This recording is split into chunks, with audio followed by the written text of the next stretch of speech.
करते हैं आज भारतीय भारतीय संविधान के स्रोत कि भारतीय संविधान जब बना तो किन किन देशों से क्या क्या प्रावधान हमने लिए। तो सबसे पहले हम बात करते हैं ब्रिटेन की कि ब्रिटेन से हमने क्या लिया। तो ब्रिटेन से हमने सबसे प्रथम लिया विधि का शासन। देखिए, विधि के शासन का मतलब होता है कानून का शासन। ठीक है, विधि का शासन में मुख्यतः 3 प्रमुख विशेषताएं होती हैं। नंबर पहला, विधि के समक्ष समता।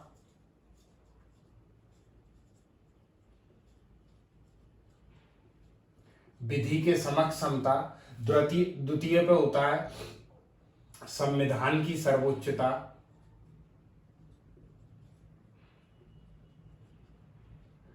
और तृतीय पे होता है मौलिक अधिकारों की प्रमुखता।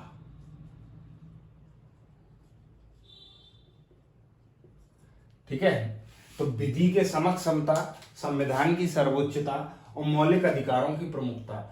इस प्रकार से हम विधि के शासन को समझते हैं कि यहाँ कानून का शासन हुआ है। ठीक है, अब विधि के शासन के बाद हम दूसरे पे देखते हैं संसदीय शासन प्रणाली। संसदीय शासन प्रणाली में क्या होता है, यहां पर दोहरा सदन होता है। ठीक है, जैसे लोकसभा राज्यसभा। ठीक है, दोहरा सदन जैसे लोकसभा राज्यसभा। दोहरी कार्यपालिका जैसे केंद्र की कार्यपालिका और राज्य की कार्यपालिका। तो इस तरीके से इसमें संसदीय शासन प्रणाली के अंतर्गत यह आता है। ठीक है, संसदीय शासन प्रणाली, जो संसद रहती है वही कानून बनाने का कार्य करती है। तो संसदीय शासन प्रणाली को हम विधि के शासन से जोड़ सकते हैं। ठीक है, अब संसदीय शासन प्रणाली जो होगी तो उसमें मंत्रिमंडल प्रणाली भी होगी। तो मंत्रिमंडल कैसे, जैसे कैबिनेट मंत्री, राज्य मंत्री और उप मंत्री। ठीक है, मंत्रिमंडल प्रणाली। फिर संसदीय विशेषाधिकार। संसदीय विशेषाधिकार का मतलब संसद में जो बोला जाता है, सांसदों द्वारा जो भी कथन कहे जाते हैं उसको न्यायपालिका में चुनौती नहीं दी जाती। तो इस प्रकार के उन्हें विशेषाधिकार दिए जाते हैं। फिर सर्वाधिक मत के आधार पर जीत, मतलब कि 2 प्रत्याशियों में से जिसके भी मत अधिक आते हैं उसके आधार पर उसे जीत दी जाती है। फिर एक और महत्वपूर्ण, एकल नागरिकता। देश की एकता अखंडता को बचाने के लिए यहाँ पर एकल नागरिकता का प्रावधान कहां से लिया हमने, ब्रिटेन से लिया। ठीक है, इसके साथ साथ एक इसमें महत्वपूर्ण पॉइंट याद रखिए, राष्ट्रपति की स्थिति। राष्ट्रपति का पद नहीं, राष्ट्रपति की स्थिति।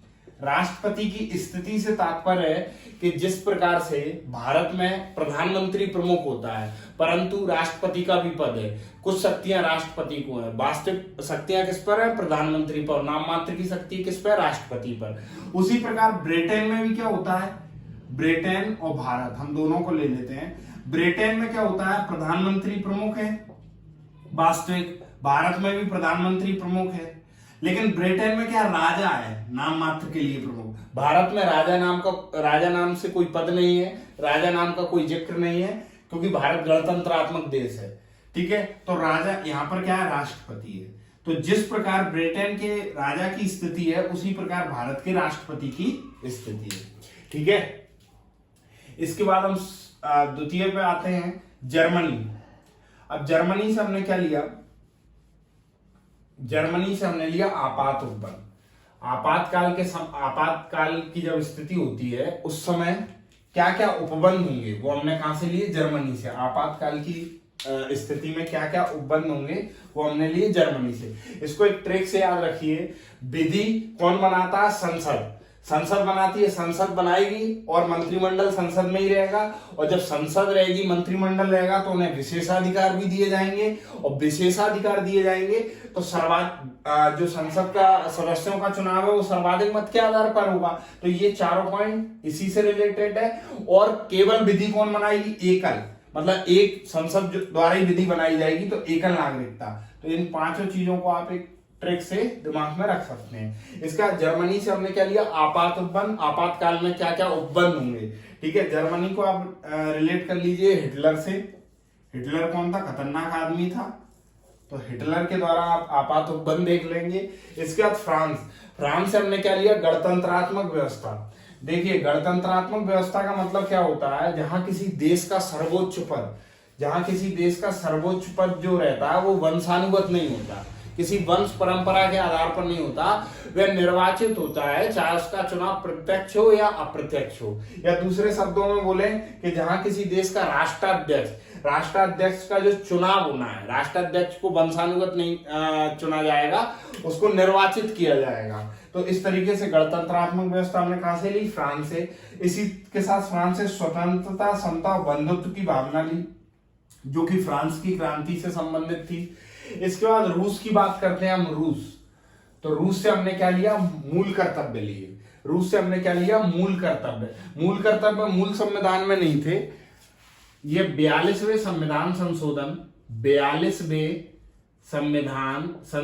एसएस का मतलब है 42वें संविधान संशोधन 1976 द्वारा, 42वें संविधान संशोधन 1976 द्वारा ये संविधान में जोड़े गए। ये मुख्यतः 10 मूल कर्तव्य थे, ठीक है। ये रूस, या फिर क्वेश्चन अगर ऐसे आए कि मूल कर्तव्य कहां से लिए गए और उसमें ऑप्शन हो सोवियत संघ, तो जब रूस का विभाजन नहीं हुआ था तो उसका नाम क्या था, सोवियत संघ था। तो मूल कर्तव्य कहां से लिए, 42वें संविधान संशोधन 1976 द्वारा सोवियत संघ से लिए गए। ये मुख्यतः 10 थे। वर्तमान में कितने हैं, तो वर्तमान में मूल कर्तव्य 11वां जो मूल कर्तव्य है वो 86वें संविधान संशोधन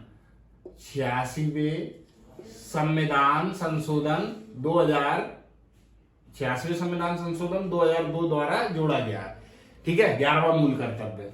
इसके साथ साथ रूस से हमने क्या लिया, न्याय। कौन कौन सा न्याय, सामाजिक, आर्थिक और राजनीतिक न्याय। रूस से हमने क्या क्या लिया, सामाजिक, आर्थिक, राजनीतिक न्याय। रूस से हमने क्या क्या लिया, सामाजिक, आर्थिक, राजनीतिक न्याय। ये हो गया रूस, ठीक है। ये जो तीनों न्याय थे ये रूस की क्रांति से प्रभावित थे, ठीक है। इसके बाद जापान से बात करते हैं। तो जापान से हमने लिया विधि द्वारा स्थापित प्रक्रिया। देखिए विधि द्वारा स्थापित प्रक्रिया से मतलब है कि जब कोई विधि बनाई जाएगी तो उसकी जो प्रक्रिया है उसका पूर्ण रूप से ध्यान दिया जाएगा, ठीक है, इस आधार पर विधि बनाई जाएगी। तो ये हमने कहां से ली, जापान से। एक ट्रिक से इसे भी याद रखिए, जापान के लोग हैं हर काम बहुत प्रक्रिया से करते हैं। तो विधि द्वारा स्थापित प्रक्रिया, अच्छा विधि द्वारा स्थापित प्रक्रिया विधि के शासन का ही एक भाग है, लेकिन यहां पर विधि का शासन ब्रिटेन से लिया है और विधि द्वारा स्थापित प्रक्रिया हमने जापान से ली है। तो अब बात करते हैं यूएसए के संविधान से हमने क्या क्या लिया। यूएसए के संविधान से हमने क्या क्या लिया, तो यूएसए, ठीक है, तो यूएसए के संविधान यानी संयुक्त राज्य अमेरिका के संविधान से सर्वप्रथम तो हमने मूल अधिकार लिए, जो सबसे इंपॉर्टेंट है मूल अधिकार। मूल अधिकार जो है भारतीय संविधान के भाग 3 अनुच्छेद 12 से 35 में है। ये व्यक्ति के सर्वांगीण विकास और समाज के सतत विकास के लिए अत्यंत आवश्यक है। तो सबसे पहले हमने मूल अधिकार लिए। अब मूल अधिकार तो लिए, सेकंड पे हम देखते हैं स्वतंत्र न्यायपालिका ली। स्वतंत्र न्यायपालिका का मतलब जहां पर न्यायपालिका में विधायिका और कार्यपालिका प्रत्यक्ष रूप से हस्तक्षेप नहीं कर सकती। स्वतंत्र न्यायपालिका में क्या रहता है कि विधायिका या कार्यपालिका स्वतंत्र रूप से इसमें हस्तक्षेप नहीं कर सकती, ठीक है। फिर तृतीय न्यायिक पुनरावलोकन। न्यायिक पुनरावलोकन का मतलब यह होता है कि अगर विधायिका, कार्यपालिका या फिर स्वयं न्यायपालिका द्वारा कोई ऐसा कृत्य किया गया, न्यायपालिका द्वारा ऐसा निर्णय लिया गया हो, या विधायिका द्वारा ऐसा कानून बनाया गया हो, कार्यपालिका द्वारा ऐसा कानून का संचालन किया गया हो, या न्यायपालिका द्वारा ऐसा निर्णय दिया गया हो जो क्या करता हो, संविधान का उल्लंघन करता हो। जो संविधान का अगर उल्लंघन करता है तो न्यायपालिका वो न्यायिक पुनरावलोकन के माध्यम से न्यायपालिका उस पर पुनः विचार करती है। फिर राष्ट्रपति का पद, भारत का जो राष्ट्रपति का पद है वो हमने कहां से लिया, यूएसए से लिया। राष्ट्रपति की स्थिति ली थी ब्रिटेन से, राष्ट्रपति का पद लिया यूएसए से। महाभियोग क्या होता है, राष्ट्रपति को हटाने की जो प्रक्रिया है उसको हम महाभियोग कहते हैं। अनुच्छेद 61 के अंतर्गत आता है। महाभियोग क्या है? राष्ट्रपति को पद से हटाने की प्रक्रिया। इसके बाद उपराष्ट्रपति का पद लिया तथा इसको भी पद से हटाने की प्रक्रिया कहां से ली? यूएसए से। इसके बाद न्यायाधीशों को हटाने की प्रक्रिया। देखिए क्वेश्चन अगर आता है कि न्यायाधीशों को किस प्रकार हटाया जाता है, तो ऑप्शन आता है महाभियोग प्रक्रिया द्वारा या महाभियोग जैसी प्रक्रिया द्वारा। तो महाभियोग जैसी प्रक्रिया है, न्यायाधीशों को हटाने की प्रक्रिया महाभियोग जैसी प्रक्रिया है। ये भी हमने कहां से ली? यूएसए से। इसके बाद जनहित याचिका PIL, ये भी हमने कहां से लिया? यूएसए से। इसके बाद प्रस्तावना कहां से ली हमने? यूएसए से। भारतीय जो प्रस्तावना है वो कहां से ली? यूएसए से। इसके बाद संविधान की सर्वोच्चता।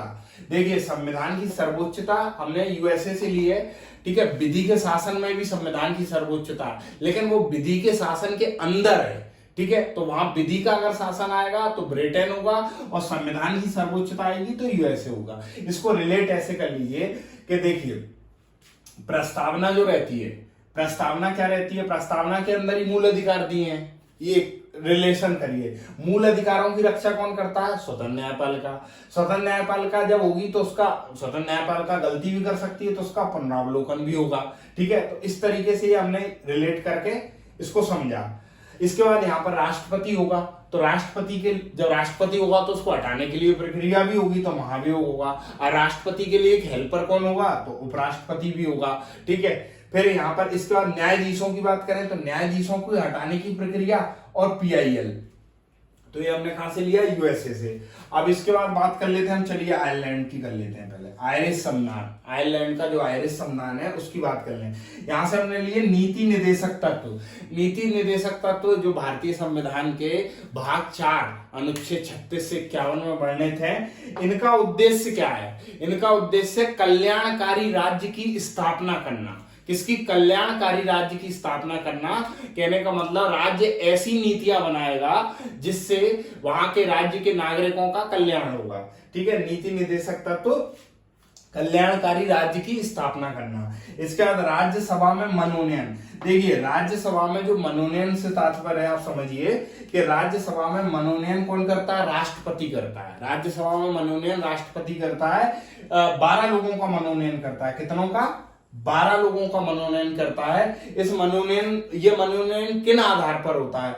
विज्ञान के क्षेत्र में जिन्होंने ख्याति प्राप्त हो, कला के क्षेत्र में जिन्होंने अच्छा प्रदर्शन किया हो, साहित्य के क्षेत्र में जिन्होंने अच्छा प्रदर्शन किया हो, या समाज सेवा के क्षेत्र में जिन्होंने अच्छा प्रदर्शन किया हो। तो राज्यसभा में मनोनयन, ठीक है, कौन करता है मनोनयन? राष्ट्रपति करता है। ये हमने कहां से लिया? आयरलैंड से। फिर राष्ट्रपति के निर्वाचन की प्रक्रिया, राष्ट्रपति का पद यूएसए से, राष्ट्रपति की स्थिति जो है वो ब्रिटेन से, और राष्ट्रपति के निर्वाचन की जो प्रक्रिया है वो कहां से ली? आयरलैंड से। इसके बाद बात कर लेते हैं हम कनाडा की। तो कनाडा की जब बात करते हैं तो सबसे पहला वर्ड आता है संघात्मक व्यवस्था। देखिए संघात्मक व्यवस्था का मतलब होता है जहां सशक्त केंद्र, मतलब केंद्र मजबूती के साथ राज्यों का भी सह अस्तित्व हो। मतलब ऐसा नहीं है कि राज्यों के अधिकारों का हनन कर कर केंद्र सशक्त हो, नहीं, सशक्त केंद्रों के साथ राज्यों का सह अस्तित्व, ठीक है। मतलब जैसे सशक्त केंद्र है तो राज्यों का भी सह अस्तित्व उसके साथ है। ये पूरा जुड़ा है, पूरा भारत इस तरीके से जुड़ा है। या हम ऐसे बोल दें कि जो सशक्त केंद्र है इसके अंदर ये राज्यों का सह अस्तित्व अलग अलग स्वतंत्र पूर्वक, ठीक है। शक्तियों का विभाजन, शक्तियों का विभाजन से तात्पर्य है कि केंद्र पर कौन कौन सी शक्ति होंगी और राज्यों पर कौन कौन सी शक्ति होंगी। केंद्र पर कौन कौन सी शक्ति होंगी और राज्यों पर कौन कौन सी शक्ति होंगी। तो इस प्रकार शक्तियों का विभाजन किया गया, ठीक है। इसके साथ साथ एक और चीज है अवशिष्ट शक्तियां, मतलब कि अवशिष्ट शक्तियां केंद्र के पास होंगी। अवशिष्ट शक्तियां मतलब जो केंद्र और राज्य के अलावा जो शक्तियां हैं वो किसके पास होंगी? सिर्फ केंद्र के पास होंगी। अवशिष्ट शक्तियां केंद्र के पास होंगी। फिर राज्यपाल की नियुक्ति। देखिए राज्यों को निगरानी रखने के लिए, ताकि वे संविधान का उल्लंघन ना करें, तो क्या करा? राज्यपाल की नियुक्ति। राज्यपाल की नियुक्ति कौन करता है? राष्ट्रपति करता है। किसके परामर्श पर करता है? मंत्रिपरिषद और प्रधानमंत्री के परामर्श पर। तो केंद्र क्या करेगा? राज्यों पर निगरानी रखेगा कि कहीं वो संविधान का उल्लंघन कर अपनी शासन प्रणाली तो नहीं चला रहे हैं। तो राज्यपाल की नियुक्ति करिए राष्ट्रपति द्वारा। कहां से लिया गया है? कनाडा से। सशक्त केंद्र के लिए, सशक्त केंद्र का एक तरीके का उदाहरण है कि केंद्र को सशक्त कब बनाया जाएगा। अगर राज्यपाल नहीं होगा तो केंद्र कितना भी सशक्त तो राज्य अपनी मनमानी करेंगे, लेकिन राज्य का सर्वोच्च पद क्या रखा? राज्यपाल। राज्य का सर्वोच्च पद क्या रखा? राज्यपाल। और उसको रखा किसके? इसको अपॉइंट कौन कर रहा है? केंद्र कर रही है। केंद्र मतलब राष्ट्रपति कर रहा है। फिर उच्चतम न्यायालय से परामर्श, ठीक है। जब कोई वाद विवाद, कोई दिक्कत आती है संविधान को समझने में, तो क्या होता है? उच्चतम न्यायालय से परामर्श का प्रावधान लिया गया। फिर ऑस्ट्रेलिया की बात करते हैं हम। ऑस्ट्रेलिया से हमने सबसे पहले क्या ली? समवर्ती सूची ली। देखिए, समवर्ती सूची का मतलब क्या होता है?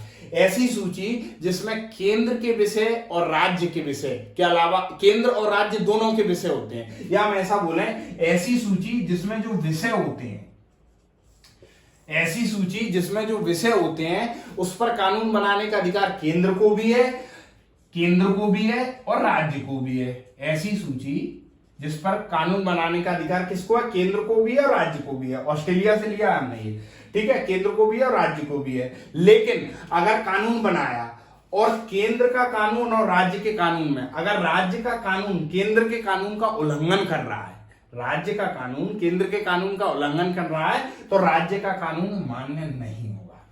तो राज्य का कानून मान्य नहीं होगा, ठीक है। ये समवर्ती सूची के अंतर्गत आता है। इसके साथ संसद के दोनों सदनों की संयुक्त बैठक। देखिए, संसद के दोनों सदनों की संयुक्त बैठक से मतलब है कि जब कोई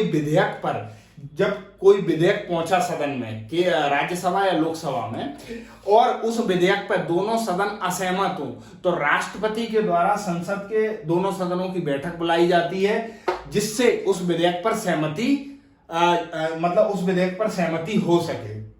संसद के दोनों सदनों की बैठक साधारण विधेयक पर ही बुलाई जाती है, ठीक है। इसके बाद प्रस्तावना की भाषा कैसी होगी, तो वो भी हमने कहां से लिया? ऑस्ट्रेलिया से लिया। इसके साथ साथ एक और देश का याद रखिए, साउथ अफ्रीका।